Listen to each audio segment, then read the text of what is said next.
The Democratic Republic of Congo, a land of immense beauty and mineral wealth. It is also a nation plagued by conflict. Its eastern provinces in particular are a tinderbox. Ancient tribal rivalries mix with the toxic legacy of colonialism. This concoction has proven lethally explosive. Now, two regional powers, South Africa and Rwanda, are locked in a dangerous standoff over the latest eruption of violence. At the heart of the crisis lies the city of Goma. Strategically vital, it sits on the border with Rwanda, overlooking the restless waters of Lake Kivu. It is here that the simmering tensions between South Africa and Rwanda have reached boiling point. The match that lit the fuse? The capture of Goma by the M23 rebels, a group widely believed to be a proxy force for Rwanda. Adding fuel to the fire, South African peacekeepers deployed as part of a regional stabilization force were caught in the crosshairs. 13 South African soldiers, young men far from home, lost their lives in the fighting.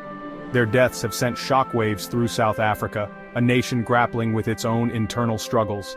The deaths of these peacekeepers have brought to the fore a long-simmering regional conflict. It has forced the international community to confront the tragic reality that the DRC once again teeters on the brink.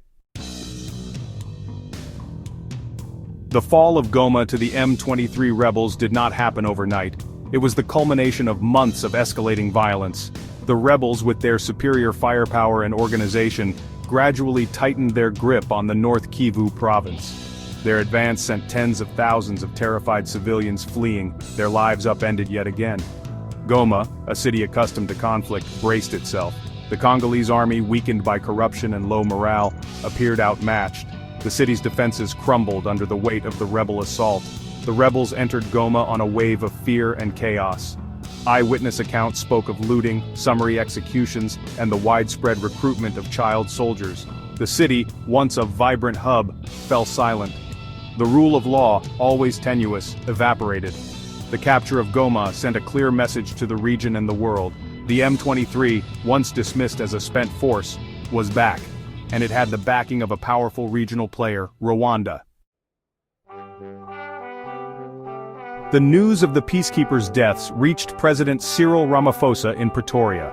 The South African leader, already grappling with a flailing economy and crippling power cuts, was incensed. This was not just an attack on South Africa, it was a direct challenge to his authority and the country's role as a regional power. Ramaphosa pointed the finger squarely at Rwanda, accusing his Rwandan counterpart Paul Kagame of orchestrating the rebel advance. He didn't mince his words. Rwanda, he declared, had blood on its hands. The gloves were off. Ramaphosa, normally a cautious and measured leader, issued a stark warning. Any further aggression against South African forces would be considered an act of war. The message was clear. South Africa, though burdened by its own problems, would not be bullied. The deaths of its soldiers would not go unpunished. The stage was set for a dangerous confrontation between two of Africa's most powerful nations. Across the border in Kigali, President Paul Kagame watched the unfolding crisis with a mixture of disdain and defiance. A former rebel leader himself, Kagame had rebuilt Rwanda from the ashes of genocide. He bristled at what he perceived as South Africa's patronizing tone and its accusations of Rwandan meddling. Kagame denied any involvement in the M23 offensive. Rwanda, he insisted, was a stabilizing force in the region. He accused South Africa of hypocrisy, pointing to its own history of apartheid and regional intervention. Kagame, a master strategist known for his calculated gambles, called Ramaphosa's bluff. He knew that South Africa, struggling with its own internal demons, was in no position to wage a war. He also knew that the international community, wary of another African conflagration, would pressure Ramaphosa to back down. The Rwandan leader, however, underestimated the depth of anger in South Africa. The deaths of the peacekeepers had touched a raw nerve. For many South Africans, it was a bitter reminder of their country's costly and often thankless role in trying to bring peace to a region ravaged by conflict. To understand the roots of the current crisis, one must delve into the dark heart of Central Africa's recent history. The Rwandan genocide of 1994, in which nearly 1 million Tutsis and moderate Hutus were slaughtered, casts a long shadow over the region. In the aftermath of that horror, hundreds of thousands of Hutu militiamen, fearing reprisals, fled across the border into eastern DRC. Among them were those responsible for orchestrating the genocide. They sought refuge in the vast and lawless jungles, preying on the local population and destabilizing the region. The presence of these genocidal elements became a festering wound. Rwanda, under Kagame's leadership, justified cross-border incursions as a means of pursuing those responsible for the genocide. These incursions, however, were often a cover for Rwanda's own strategic and economic interests. The M23, composed primarily of Congolese Tutsis with ties to Rwanda, emerged from this toxic brew. Accused of human rights abuses, including the use of child soldiers and sexual violence, the group became a proxy force for Rwanda's regional ambitions. South Africa, since its emergence from the shackles of apartheid, has sought to play a leading role in Africa. It has championed democracy, human rights, and economic development. Its involvement in peacekeeping operations in the DRC was seen as a testament to its commitment to regional stability. South African troops, under the banner of the United Nations and the Southern African Development Community, have been deployed in eastern DRC for decades. Their mission to protect civilians, disarm rebel groups, and create the conditions for lasting peace. However, the task has proven to be a thankless and dangerous one. The DRC conflict, with its myriad armed groups, shifting alliances, and external actors, is a complex and intractable beast.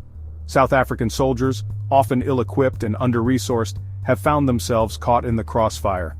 The deaths of the 13 peacekeepers in Goma have ignited a debate within South Africa about the cost of its involvement in the DRC.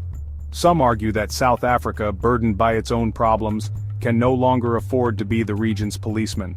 Others contend that withdrawing would create a dangerous power vacuum and embolden those who seek to exploit the DRC's instability. The standoff between South Africa and Rwanda has sent shockwaves through the Great Lakes region. The two countries, once seen as partners in promoting peace and stability, are now locked in a dangerous game of brinkmanship. The situation is fraught with risk. The potential for escalation is real. A full-blown war between South Africa and Rwanda, while unlikely, would be catastrophic. It would draw in other regional actors, ignite ethnic tensions, and unleash a humanitarian disaster of unimaginable proportions. Beyond the immediate crisis, the conflict has exposed the deep divisions and mistrust that plague the region. It has highlighted the failure of the international community to find a lasting solution to the DRC's woes, and it has raised uncomfortable questions about the role of external actors, including Western powers and multinational corporations, in perpetuating the cycle of violence and instability. The stakes are high. The region stands at a crossroads. One path leads to further conflict and suffering. The other, more difficult path requires dialogue, compromise, and a genuine commitment to addressing the root causes of the DRC's perpetual crisis. Lost in the geopolitical maneuvering and the war of words is the human cost of the conflict. The fighting in eastern DRC has displaced over 1 million people. Families have been torn apart. Villages lie in ruins. Fields lie fallow. The humanitarian situation is dire. Refugee camps are overflowing. Food, water, and medical supplies are scarce. Women and children are particularly vulnerable. They face the constant threat of sexual violence, forced recruitment, and disease. The international community's response has been slow and inadequate. Aid agencies are struggling to cope with the scale of the crisis. Funding is short. Access to those most in need is hampered by insecurity and logistical challenges. The situation in eastern DRC is a stain on the conscience of the world. It is a stark reminder of the human cost of conflict and the urgent need for a coordinated and effective international response. The path to peace in eastern DRC will be long and arduous. There are no quick fixes, no magic bullets. But amidst the despair, there are glimmers of hope. Regional leaders, recognizing the potential for catastrophe, are engaging in shuttle diplomacy. The African Union and the United Nations are calling for a ceasefire and dialogue. Sanctions are being considered against those who obstruct peace efforts. But for lasting peace to take hold, the root causes of the conflict must be addressed. This requires tackling impunity, promoting good governance, and fostering economic development. It also means addressing the underlying ethnic tensions and historical grievances that fuel the violence. The international community has a responsibility to support these efforts. This means providing humanitarian assistance, strengthening peacekeeping operations, and holding those who commit atrocities accountable. It also means addressing the role of external actors in perpetuating the conflict. The road ahead will be difficult, but the alternative, a descent into chaos and bloodshed, is unthinkable. The people of Eastern DRC have suffered enough. It is time for peace to be given a chance.